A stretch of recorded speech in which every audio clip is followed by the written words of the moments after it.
जी, अस्सलाम वालेकुम। एक बार फिर से आप सब लोगों का बहुत-बहुत शुक्रिया। इस पूरे अरसे में आपने बड़े सब्र से हमारी वीडियोज़ का इंतज़ार किया।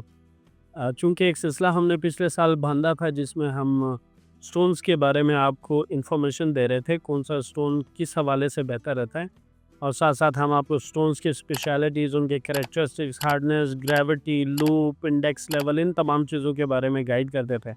अनफॉर्चुनेटली वो सिलसिला हमारा टूट गया था हमारे कुछ इंटरनल इश्यूज़ की वजह से और हेल्थ के इश्यूज़ की वजह से। अब इंशाल्लाह हम पूरी कोशिश करेंगे कि एक सीक्वेंस के साथ आपको एक पूरी सीरीज़ बना के दें, जिसमें ये है कि हम आपको तमाम स्टोन्स के बारे में वन बाय वन गाइड करते जाएँ। तो स्टार्ट करते हैं जी, सबसे पहले स्टोन्स के असरात कैसे होते हैं? स्टोन्स के 2 तरीकों के असरात होते हैं। बहुत लोगों का इसके ऊपर कंट्रोवर्शियल स्टेटमेंट्स होती हैं। बाज़ लोग इस पे बिलीव करते हैं, बाज़ नहीं करते हैं। पर्सनली अगर मेरी बात अगर मैं अपनी बात करूँ तो मैं दोनों पर्सपेक्टिव्स पे बिलीव रखता हूँ। एक इनका है जी एस्ट्रोलॉजिकल पर्सपेक्टिव और दूसरा है मेडिकल पर्सपेक्टिव। दोनों इनके जेन्युइन हैं और कैसे हैं वो भी आपको बताऊँ कि मेडिकली जो है ना हर इंसान के अंदर कोई ना कोई कमियाँ होती हैं। फॉर एग्ज़ाम्पल अगर मैं बात करूँ तो आज से 4000 साल पहले जिस वक़्त मेडिकल साइंस होती नहीं थी, तो क्या अल्लाह पाक ने अपनी मखलूक को ऐसे ही ज़मीन पे फेंका हुआ था? उनके भी तो डेफ़िनेटली मसाइल होते होंगे अक्सर। उनके भी सर में दर्द, शोल्डर में बुखार, किडनी में दर्द, किडनी में पेन, किडनी में स्टोन, इस तरह की प्रॉब्लम्स तो उनको तो भी होती होंगी। तो क्या उस वक़्त अल्लाह ने अपनी मखलूक को इसी तरह छोड़ा हुआ था या उनको कोई दी हुई थी रेमेडीज़? तो जी बिल्कुल उनको यही स्टोन थेरेपीज़ दी गई थी, यही रेमेडीज़ उनको बताई गई थी जिनके ज़रिए वो अपने इश्यूज़ को रिज़ॉल्व करते थे। अ, अगर उनकी एक एग्जांपल मैं आपको देता जाऊँ तो आजकल की मेडिकल साइंस के अंदर आप लोगों को पता होगा ये जो टेक्नोलॉजी है, ये लिथोट्रिप्सी, जिसमें शुआओं के ज़रिए किडनी का स्टोन तोड़ा जाता है। उस मशीन से निकलने वाली शुआएँ एग्ज़ैक्टली कॉपी हैं हमारे पेरिडोस्टोन से निकलने की शुआओं से। तो बेसिकली पेरिडोस्टोन है जो आपकी किडनी के अंदर का स्टोन तोड़ने में मदद करता है। इसी तरह फिर अगर एस्ट्रोलॉजिकल पर्सपेक्टिव से बात करें तो डेफ़िनिटली एक मोबाइल आप यूज़ करते हैं, अगर उसके अंदर सिम ना हो तो आप कॉल्स वगैरह नहीं कर पाते हैं।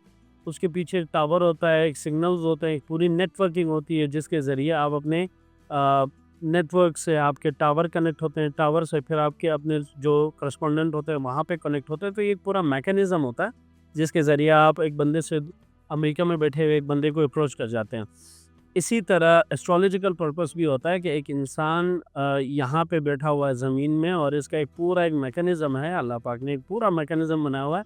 उस पूरे मैकेनिज़्म के अंदर रहते हुए उसको पूरा अप्रोच करने के लिए फिर आपको स्टोन्स की ज़रूरत पड़ती है।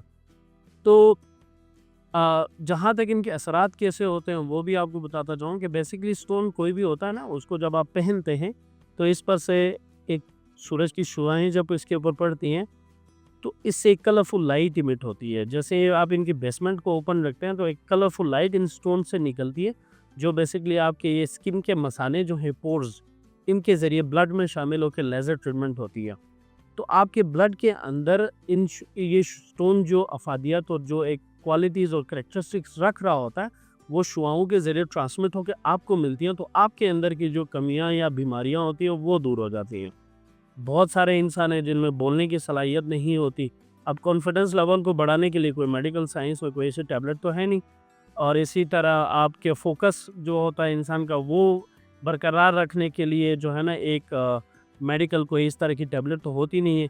बट ये भी तो एक प्रॉब्लम्स हैं, ये भी तो एक ज़रूरत है इंसान की और ये भी मुश्किलात पैदा करती हैं लाइफ में। तो क्या इनको पूरा करने के लिए क्या हमारे पास टूल्स हैं, क्या ऐसे टेक्टिक्स हैं जिनके ज़रिए हम ये फ़ोकस को नहीं तोड़ सकते या अपनी कंटिन्यूटी को या अपने इरादों को या अपने गोल्स को अचीव कर सकते हैं? तो ये स्टोन थेरेपीज़ ही हैं जिनसे आप ये सारे अफ़ादियतें ले सकते हैं। चूँकि मेरी टीम बार-बार मुझे कह रही है कि 5 मिनट से ज़्यादा नहीं रखना, तो मैं कोशिश कर रहा हूँ कि जो है ना समराइज़ करने की, ताकि नेक्स्ट वीडियो में मैं आपको इंशाल्लाह वन बाय वन तमाम स्टोन्स के बारे में बताता जाऊँगा। सो फार आपको एक जनरल सा इंट्रोडक्शन मैं आपको दूँ कि स्टोन्स की जो है ना एक पूरी लाइफ होती है।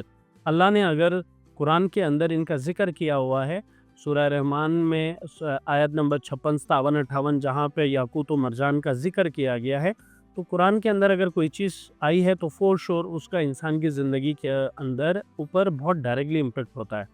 जैसे कि मैंने कुछ देर पहले भी बताया था कि अब कोई भी आप मोबाइल ख़रीदते हैं, कोई भी चीज़ आप ख़रीदते हैं ना, तो उनके साथ एक छोटी-सी बुकलेट आती है कि यार ये आप बुकलेट रखें, इसके अंदर उस प्रोडक्ट के बारे में इन्फॉर्मेशन दी जाती है कि आप इसको ओवरचार्ज ना करें, इसको पानी में ना डालें, इसको ओवरहीट ना करें, लाइक थिंग्स लाइक दैट।